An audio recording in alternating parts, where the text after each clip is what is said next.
large air tankers, very large air tankers that are committed to this incident. The one thing about air resources is that we share our air resources amongst all the fires that are going on. So as you see a new fire start up, then our aircraft will get diverted to try and keep a new fire as small as possible. So in this area, we're very fortunate in El Dorado County. We have a large air tanker base that's down in Sacramento, McClellan Air Tanker Base, that's very short flight time to us here. So just for perspective, with regards to air resources, yesterday, 220,000 gallons of retardant came from McClellan up to this incident yesterday. Numerous amounts of water that was dipped with the helicopters. Now today, we probably didn't see a lot of air resources flying because it's too smoked in and it's unsafe for our pilots to fly in nasty deep canyons when there's a ton of smoke. So we do have to have some clean air for the pilots to get in and around.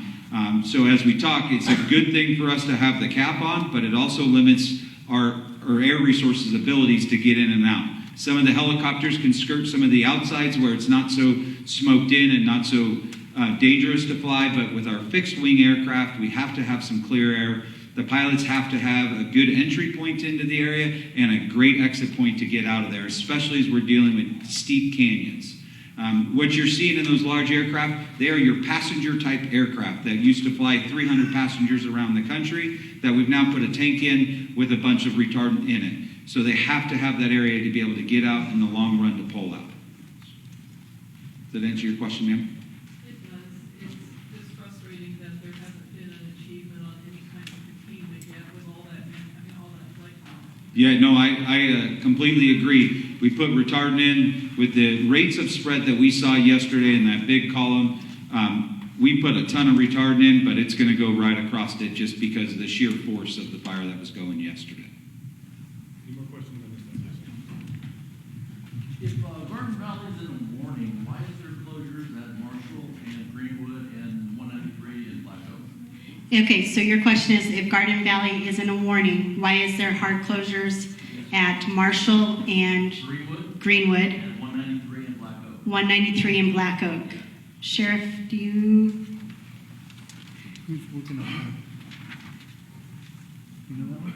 Hey, Nathan. The young staff with this first group. We got someone coming up to answer that. They were looking at each other back there. Yeah, 'cause I tried to go home this morning and they shut it down. Hi, Lieutenant Troy Morton, Sheriff's Office. I work on the Emergency Operations Center for Emergencies. Road closures are one of our responsibilities.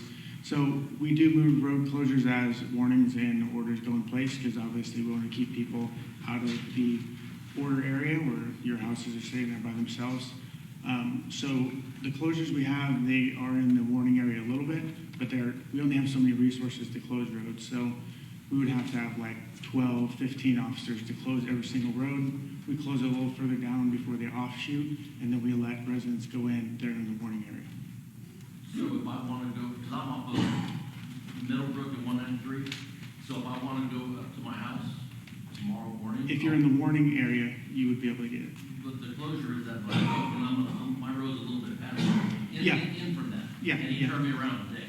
And that'll happen from time to time, yes, Okay. because there's from time to time some miscommunication. But if you're in the warning area, you'll be able to go home. So possibly I could try tomorrow. Yes. Okay. Thank you. Back there? Yes, please double check on Marietta for animals. I got a fairly decent Facebook post that they are no longer taking trailers. Marietta is no longer taking trailers for animals. Okay, we will look into that and get some information. Thank you for passing that on. So on a hard closure over at Meadowbrook, they have turned people away. I have family members that had to get a hotel room that were in the warning area, but because they're in the warning area, their insurance is not going to kick in for their loss of use because they're in the warning area. They're not in a mandatory area. So we have residents that are displaced, can't get back to their homes because they left thinking they were in the warning area and they weren't allowed to come back in because they have a hard closure, and I respect that ultimately, but it does affect them on their cost of living because they cannot come home, they have to get a hotel. Okay, so Lieutenant Warren will come back up and address that. And like he said, when we have these closing, we don't have enough officers, So we have to take the largest areas to stop to do that hard closing to prevent people from looting and coming in that shouldn't come in. If you have proper ID and they have the words, then they should do that. But we'll let Lieutenant Morton address it. So if that happens to you and you're in a warning area, you know you're in a warning area, then call non-emergency dispatch, 530-621-6600. The Emergency Operations Center runs 24/7 during events. We always have staff in there, and we can work with you to get you in there. Oh, sorry, 530-621-6600. Do we have any questions online that need to be addressed at all? Or are we good? Okay. So Real quick, there's a lot of people online saying that they're not even getting this. I mean, a lot. So I do know if they're online not getting it, it is still being recorded. The internet here is not the best, so we are doing that. So thanks for letting me know. But we do have people that can address some of those questions too. So up here, Yeah, I'm just wondering how the dozer line is doing right on Forest Hill Road. And I'm just curious how up to date are the structure destroyed on this paperwork as opposed to like how they're looking for loss of structure. so you want to know how the dozer line on Forest Hill Road is doing and how accurate our updates are with the numbers of loss of structures. Okay.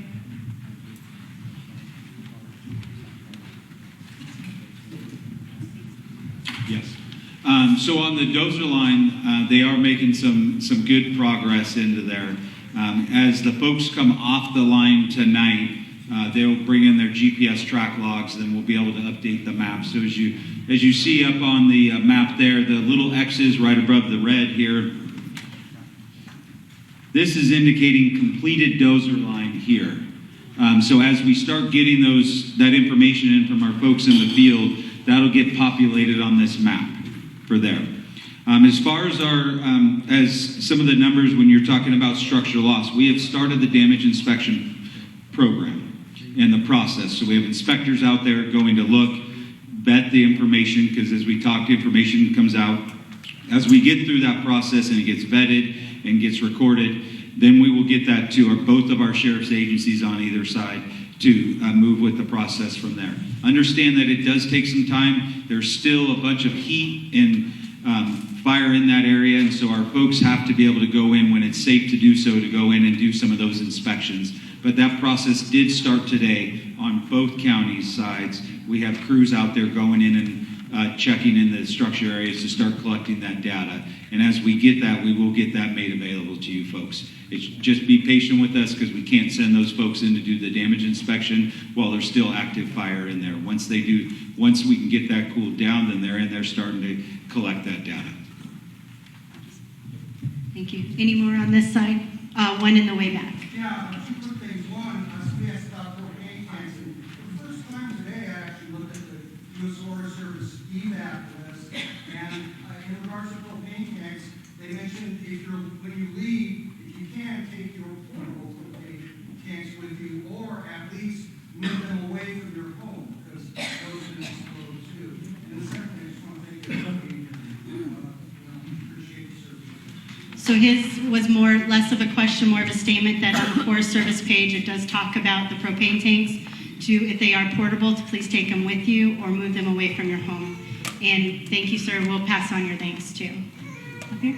When there's a mandatory evacuation, how much time do you have to get out? Okay, when there's a mandatory evacuation, how much time do you have to get out? The sheriff's going to come up and give you an answer for that. I'm going to sound like a lawyer and say that depends. Who asked the question? You did. So hopefully the decision is made early enough to get the amount of people out as quickly as possible. Hopefully I say minutes. You have minutes.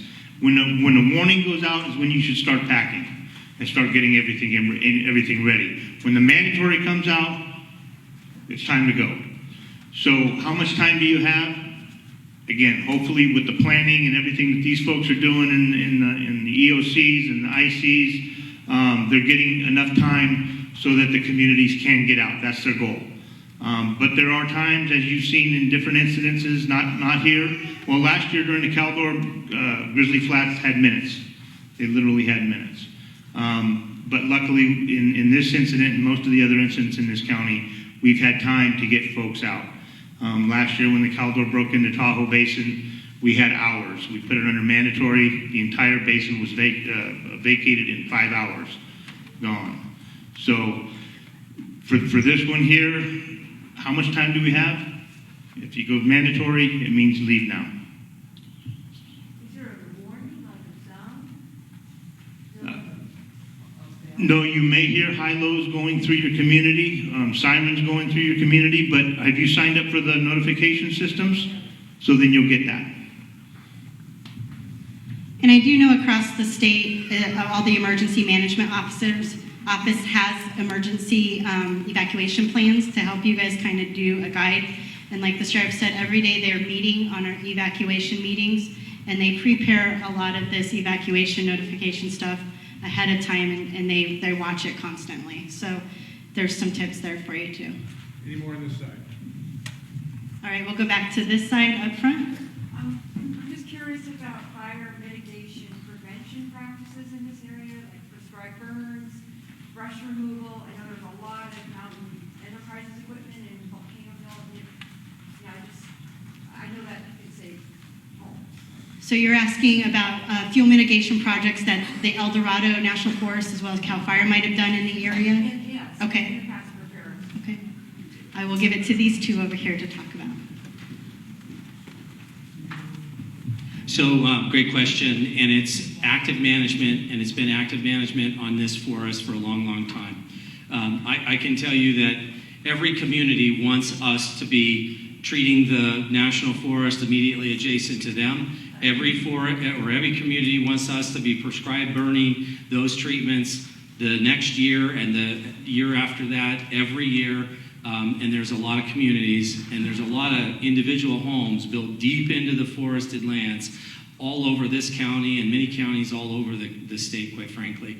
So we are deploying resources. We are doing everything we can. But to be honest, there hasn't been the funding coming from the top down to do the scale of treatments that we see necessary. The changing climate, though, is also part of the equation, and whether you like it or not, or whether you say those words or not, the fact is, if you sit in this county and you think about how warm it has been just on an average August day this year versus last year versus the year before, it's only getting warmer and drier and longer, and any experienced woods person knows that, it's been deadly dangerous fuel conditions for quite some time here in this county. So nobody envisioned the kind of conditions we're being faced with today when we set forth to do some of these projects 20 years ago and 35 years before that. So I will say that there's huge resources coming from Congress to the federal government. There's a wildfire crisis strategy that's entirely focused on mobilizing, doubling, tripling the amount of acres treated, but it's not going to be easy. There's a lot of overgrown forests all over, not just this national forest here in this part of the state, but every national forest in every part of every western state. So lots of focus, lots of drive, but we've got a big problem. Before we can get to the prescribed fire part, quite frankly, we have to do a lot of that heavy mechanical treatment. So we are lucky.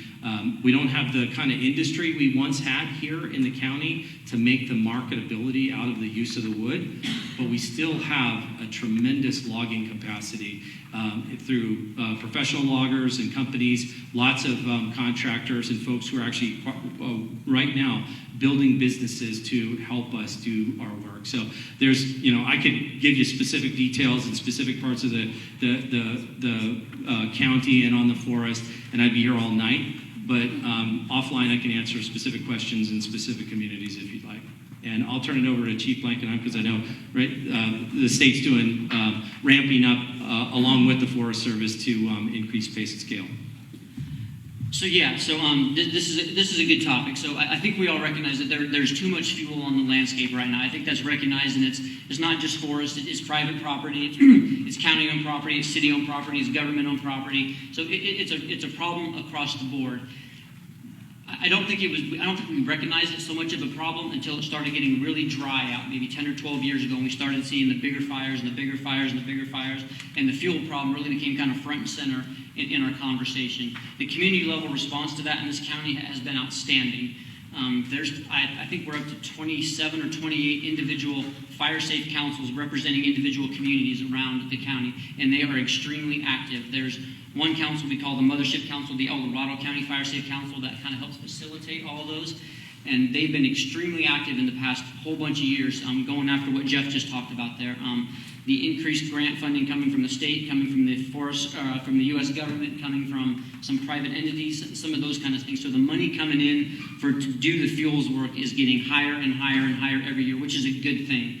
And the community response by active participation in the fire safe councils to be able to get that money into El Dorado County and put it to use through the private contractors that Jeff mentioned and that kind of thing has been outstanding. So to answer the question, yes, fuel reduction is a high priority for all the agencies involved. It's a high priority for the local government agencies. And we're getting better and we're getting more efficient and we're building capacity through both of our agencies and quite frankly through the private industry as well as the money becomes available. So yeah, and Georgetown up there does have one of the more active fire safe councils, and they have an extremely active resource conservation district up there, and they've been very successful in collecting grant money and putting that to use on the ground, creating fuel breaks in that area. So thank you. Thank you, guys. I have one back there.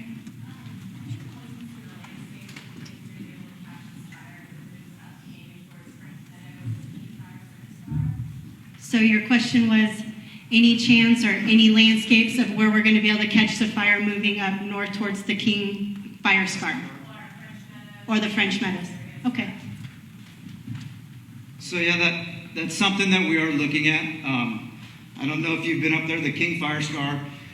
It will slow the growth, but it's not going to stop it. It's the brush has come back. There's a lot of plantations in there now. But like I said, we're just out there. It's hard just trying to piece some of these ridges together and see if we can get down in there from both sides and pick it up. They're looking. We're working on getting further and further out to look because I know French Meadows. I was up over here. We were up in here, 11 Pines today, looking at some areas up in there. So. We don't have anything set in stone yet, so it's just basically scouting. They are, like I was saying earlier, they are actively today. We're, trying to kind of get an edge and kind of pick its way in, do some checking on this to slow it up until we can get out in front of it and find some good spots to bring it back down into the rivers there.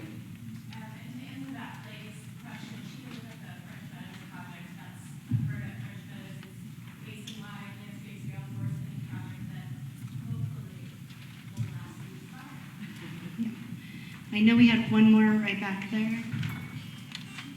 So we have a weekend in front of us, those of us who are in the warning zone and just outside. What are maybe the top 3 things that you would like to see us doing to our properties over this weekend that will help you keep our properties safe?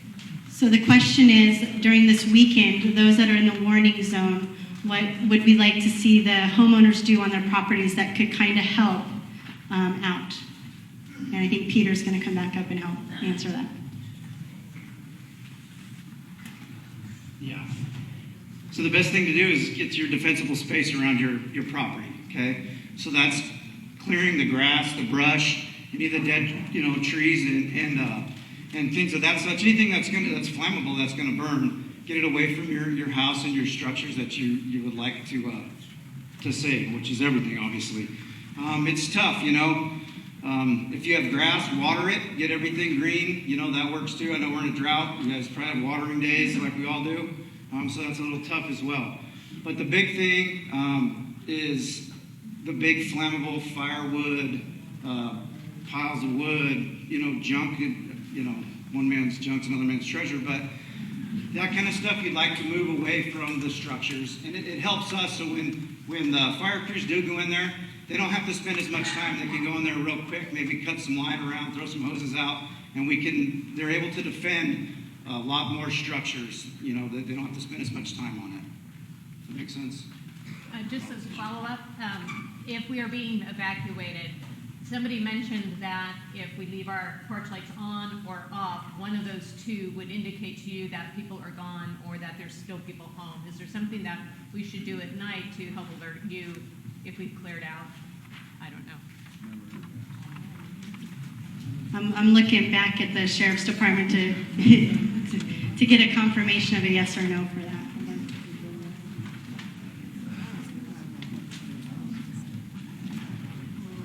I didn't plan on talking. No, there's nothing you can do. So our first mode of evacuation, I know we have RAVE, which used to be Code Red. We'll send those out, but we always do door to door because technology doesn't always work. And so we don't want to rely on the light or anything else like that. When we do evacuate your house, we tag it so we know which one it is. But there's nothing you can do, leave it on or off. We're still going to check and make sure you're gone. All right, so that's all the time we have for questions. I'd like to thank you guys again for coming out. Thank you for the school for allowing us to do this. And really thank you for the El Dorado Sheriff's Office for putting this on really quickly for us. I appreciate it. Thank you guys.